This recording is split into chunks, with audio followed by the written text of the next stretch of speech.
Єгипет – держава, де минуле живе поруч із сучасністю.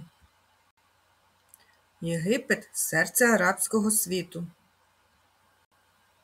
Країна розташована на межі двох материків та двох частин світу. Площа Єгипту як України та Франції разом узяті, але заселена як Бельгія.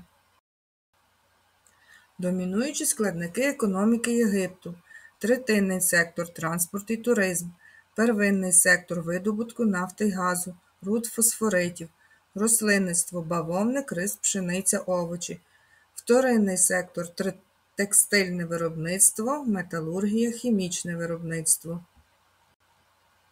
Іслам і освіта перетворили країну в культурний центр арабського світу. Політична нестабільність близькосхідного регіону не позначається на розвитку Єгипта.